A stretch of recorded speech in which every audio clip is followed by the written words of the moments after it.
yang ditunjukkan oleh Singapura benar-benar melukai hati umat Islam Indonesia. Kau sepakat kau semua? Sepakat. Untuk itu, kedatangan kita ke kedutaan besar Singapura. Haleluya, haleluya. Assalamualaikum warahmatullahi. Salam Aki. Aku kabarkan Injil keselamatan. Bapak Ibu Indonesia Tuhan, ketemu lagi dengan saya Evangelis Avraham Effendi Usman. Bagaimana kabar saudara semuanya?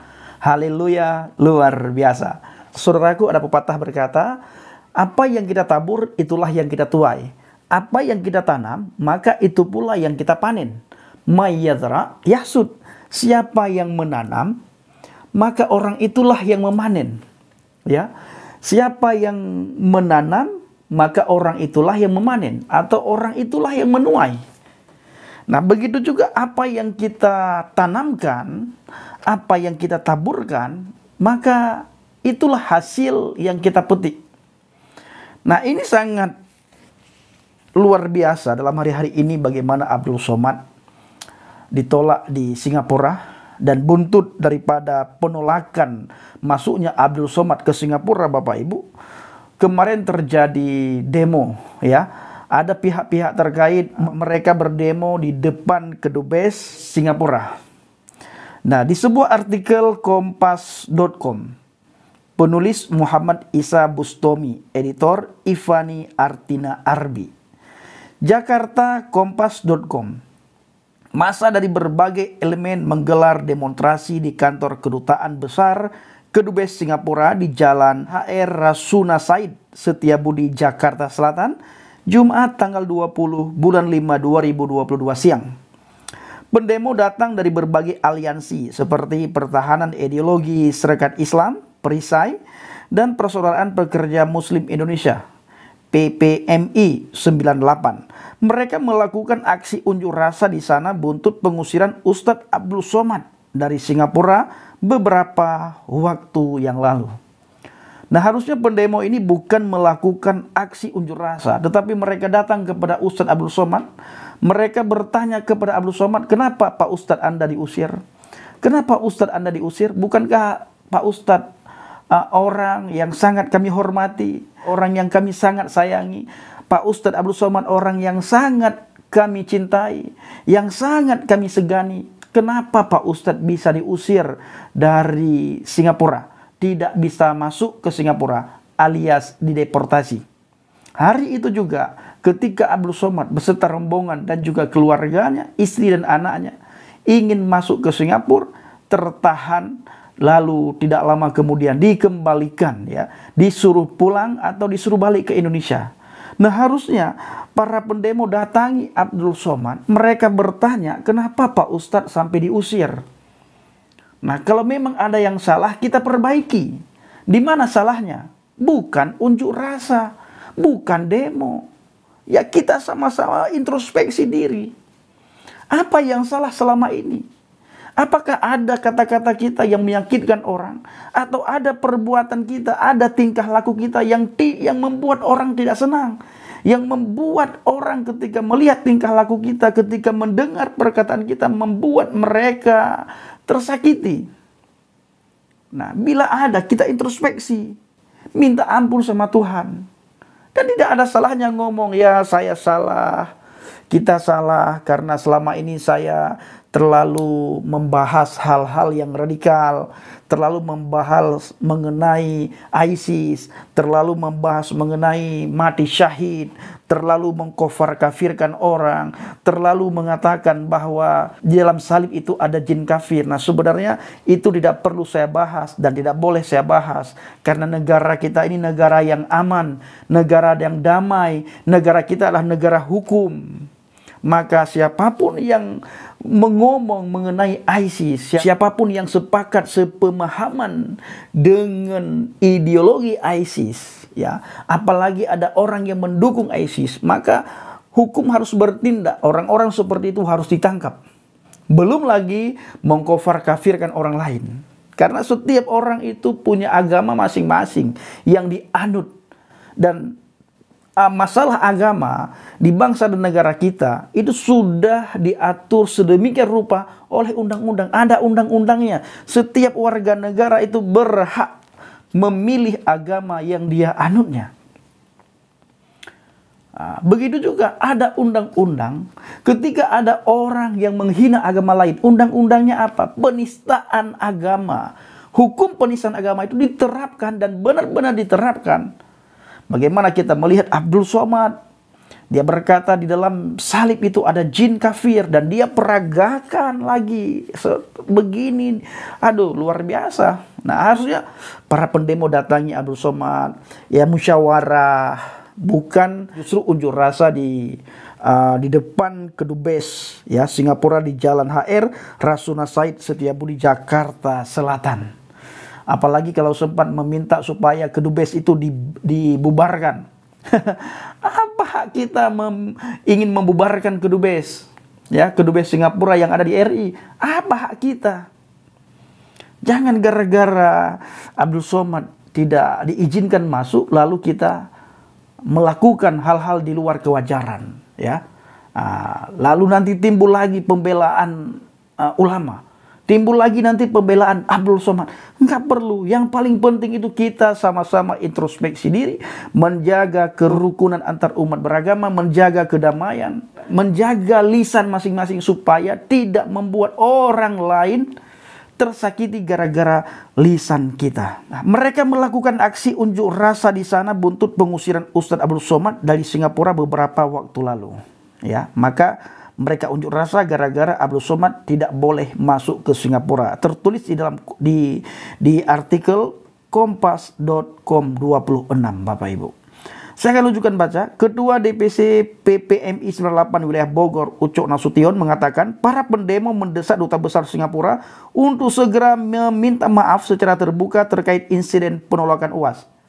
Ini bagaimana caranya supaya ini kan nggak masuk akal ini, ya? Ketika kita masuk ke negara lain atau ke rumah lain, kita harus ikuti tata cara, aturan si pemilik rumah atau aturan si pemilik negara. Ketika mereka menyeleksi siapa yang tidak boleh masuk ke negara dan ke wilayah mereka, kita tidak bisa melawan. Dan kita harus tahu diri sebenarnya. Kenapa ini bisa terjadi? Ada apa?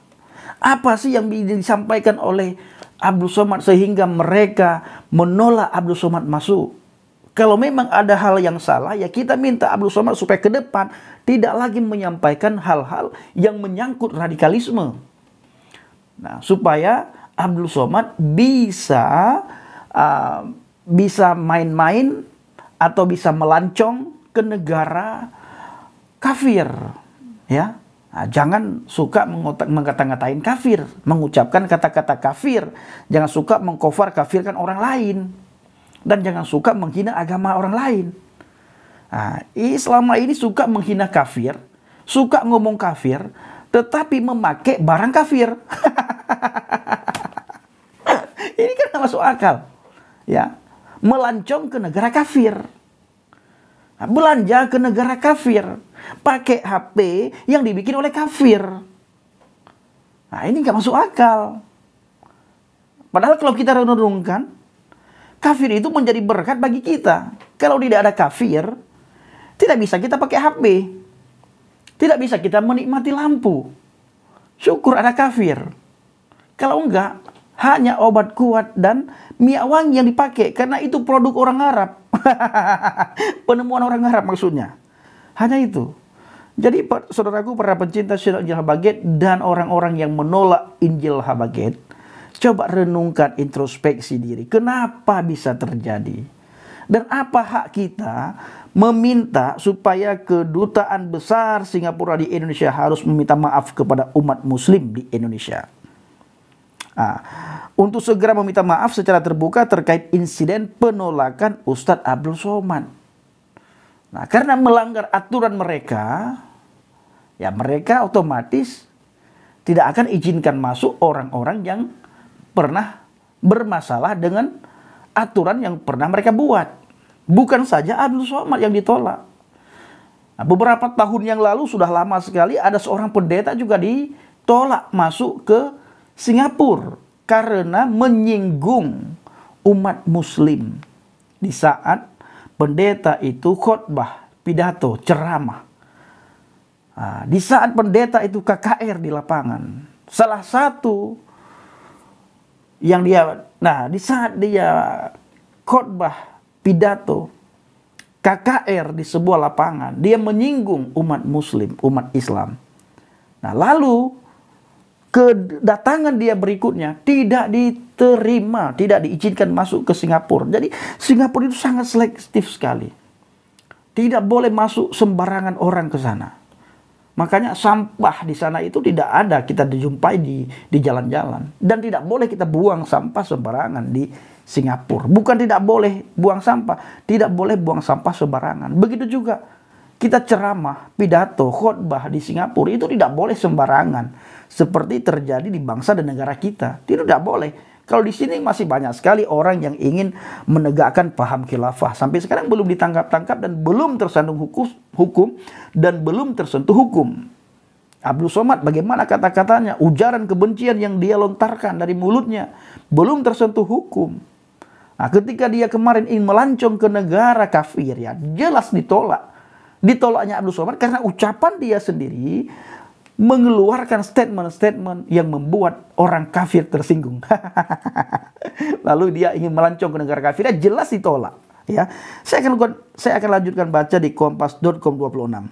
Makanya kami berharap kepada Duta Besar Singapura di Indonesia harus meminta maaf kepada umat muslim di Indonesia. Uco di lokasi Jumat. Lagi-lagi mengatasnamakan umat. Janganlah mengatasnamakan umat. Nah, jangan suka mengatasnamakan umat. Ya, dan jangan juga suka mengatasnamakan rakyat Indonesia. Lebih lanjut, Uco dan masa aksi berharap pemerintah Indonesia segera menindaklanjuti persoalan tersebut. Kepada pemerintah Indonesia, kami berharap agar bisa melanjutkan permasalahan ini supaya tidak terjadi ketersinggungan, ucap Uco.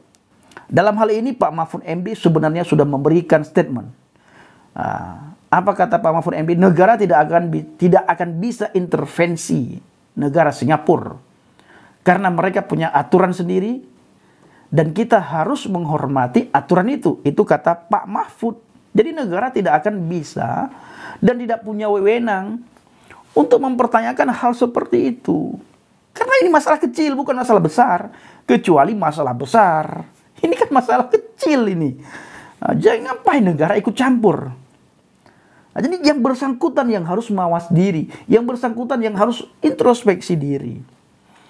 Untuk diketahui, Kementerian Dalam Negeri Singapura sebelumnya mengungkapkan bahwa UAS atau Abdul Somad Batubara ASB ditolak masuk ke Singapura saat tiba di Terminal Feri Tanah Merah Singapura Senin kemarin. Kemendagri Singapura menyebut UAS dianggap sebagai sosok yang kerap menyebarkan ajaran ekstremis sehingga tidak dapat diterima di Singapura. Jelas ini benar sekali ini. Dan apa yang dilakukan oleh Singapura, negara-negara lain, negara tetangga itu harus mencontoh. Kalau negara kita tidak tahu Bapak Ibu. Ya, kita tidak tahu. Ada orang yang jelas-jelas ya ingin membawa faham khilafah. Sampai sekarang belum tersentuh hukum. Egy Sujana dia pernah sampaikan apa? Dia meminta kepada pemerintah juga supaya menghapus ya ajaran di luar ajaran Islam. Pernah dia minta. Nah, ini Egy Sujana. Nah, saya lanjutkan baca. Kemendagri Singapura menyebut UAS dianggap sebagai sosok yang kerap menyebarkan ajaran ekstrim sehingga tidak dapat diterima di Singapura. Somad dikenal menyebarkan ajaran ekstremis dan segregasi yang Somad dikenal menyebarkan ajaran ekstremis dan segregasi yang tidak dapat diterima di masyarakat multiras dan multiagama Singapura. Demikian pernyataan Kemendagri Singapura dikutip dari situs resminya Selasa. Sebenarnya ini sudah jelas. Tidak perlu saudara lagi unjuk rasa di sana, tidak perlu. Yang perlu saudara lakukan sebenarnya datangi Abdul Somad, ya minta supaya jangan lagi menyampaikan hal-hal yang ekstrim. Karena ini sangat membuat orang lain hati-hati. Ini mengenai radikal ini, itu sangat sensitif. Harus hati-hati. Nah, apalagi ini negara hukum. Nah, saudaraku para pencinta channel Injil Habakkuk, selalu saya mengajak saudara semuanya untuk berdoa buat bangsa dan negara kita, agar bebas dari paham khilafah, paham ekstris, paham radikalisme, dan paham-paham yang ingin menggulingkan pemerintah. Ya, kadrun-kadrun yang ada di pemerintahan, kita berdoa supaya mereka dipulihkan, mereka bertobat, dan mereka tidak melakukan hal-hal di luar kewajaran, hal-hal yang membuat rugi bangsa dan negara kita. Bila bangsa dan negara kita damai, aman, tentram, kita pun tinggal di bangsa ini aman, damai, tentram, dan makmur. Terima kasih. Kiranya video singkat ini menjadi berkat bagi teman-teman yang menolak channel Injil Habagat selama ini. Shalom alaikum bishim Hamasiah. Salam Aki. Aku kabarkan Injil keselamatan. Bapak Yahweh bishim Adonai Yesus Hamasiah. Ruah Kudus memberkati kita semua. Haleluya. Amin. Salam murtadin.